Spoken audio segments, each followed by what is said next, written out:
So Apple released a whole bunch of new features with iOS 10. I'm going to go through my favorites with you. You can find the full keynote in the description box of this video if you want to check it out and then read about all the different new features, get all the information on iOS 10. But like I said, let's go through my favorites and we'll start with messages. So it looks like Apple has completely opened the door here for messages, making it really unique, very integrated with other third-party applications. And in fact, messages will now have an app drawer that work within the messaging app. So you can add stickers to messages, emojis are going to be larger, there's a whole bunch of new features. So first let's talk about the bubble effects, and this is just effects that you'll see on the bubble that surround the message. Now this feature here is really intuitive, so you can have them appear big or soft or even invisible so that the person actually has to swipe on the message on their phone to unveil what it actually says. So they added a couple of new features there. Those are more visual features to add effects to what you're saying. You can create background effects that turn the whole message box background into really cool things like a firework background. It looked really cool within the keynote, and I'm sure there'll be more that'll be added to it as time goes on. Digital touch was added as well, which lets you draw and create really personal messages. So basically, when you bring up the digital touch feature, it's going to look like a little touchpad, and you can use that to draw, type letters, type words, even type on top of pictures. So if you take a picture with the messaging app, you can type and draw on that picture. As I mentioned, emojis are larger. They're actually 3 times larger and have a new prediction mode, which when you tap it, will highlight words in your messages that can be replaced with appropriate emojis. Also, as I mentioned, stickers are pretty cool. You can add these to your messages and on top of photos as well. And they come in packages like Finding Dory packages. I'm sure there'll be Disney and there'll be some cool ones. And I'm sure that third-party applications will come in and bring in some really cool things like that as well. On top of that, you have animated photos that you can add to it, and again, those look like they'll be packaged up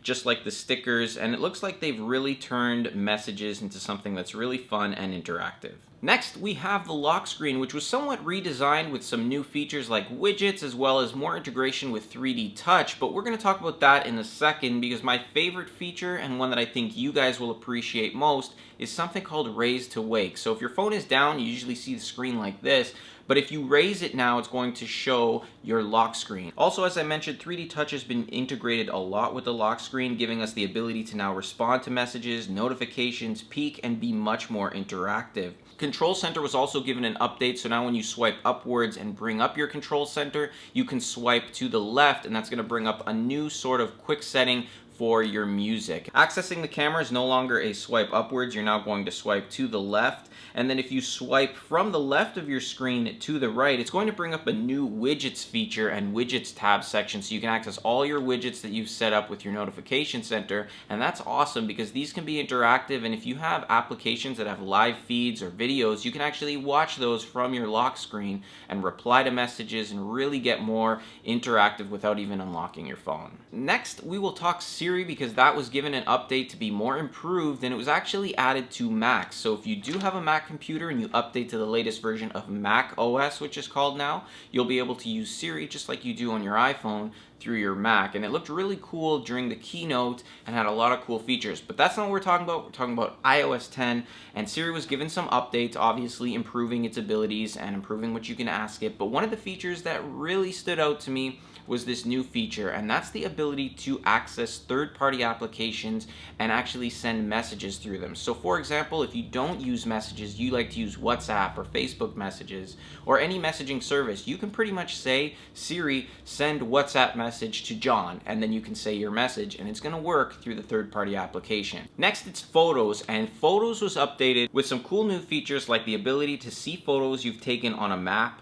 face, place, and object recognition, and the big update, which was Memories. Now, Memories is going to be one of the coolest features built into iOS 10, and that's because it's going to gather up all your different pictures, your videos, and it's going to use all that facial recognition, place recognition, object recognition, and it's going to pull things together and create these nice groups for you. So for example, if you went with a whole bunch of family members on a trip and you had all these pictures and videos with it, it's going to compile them within the application and kind of give you this group perfect look.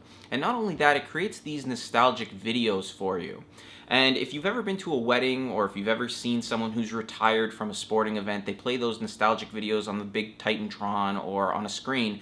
That's what it kind of does for you. And you can customize that with some really cool music. So you can set the tone, set the mood.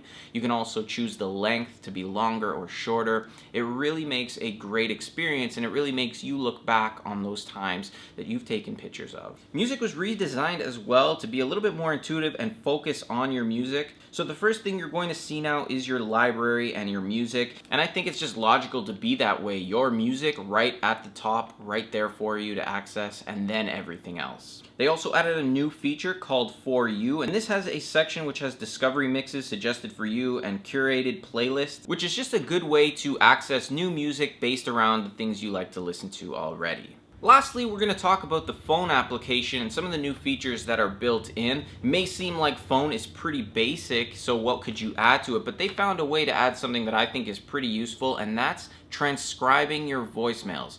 If you're like me, at any time you can't always pick up your phone, listen to your voicemail if you're in a meeting, if you're in a movie, whatever. If you're doing something you don't want to pick up your phone and listen to it, you can have it transcribed to yourself, and you can quickly look at it or glance at it, read it when you have the time.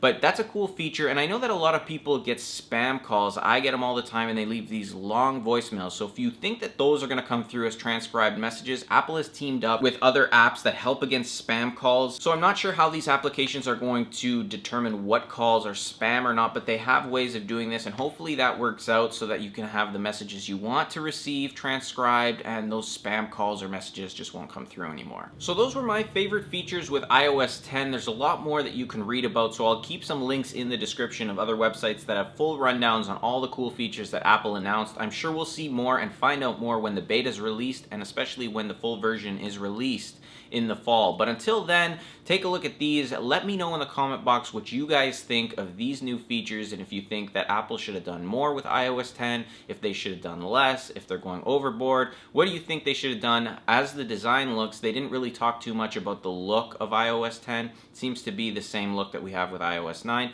so it's not a really big change in that sense, but I'm enjoying, and I like the fact that they're moving forward with allowing third-party applications into Siri, into phone, into messages, and giving us more than we expect, because Apple usually likes to keep things their way or no way. So personally, I'm happy. Let me know what you guys think in the comment box. Don't forget to hit the like button if you enjoyed the video. Subscribe to the channel for more videos like this one. If you have any questions, feel free to ask. And don't forget, follow me on Facebook, Twitter, Instagram, and I'll see you in the next one. All right, so the process is super simple. All you need to do is simply hold on the power button until you see the slide to power off option appear right here. Once you see it, press and hold on the home button,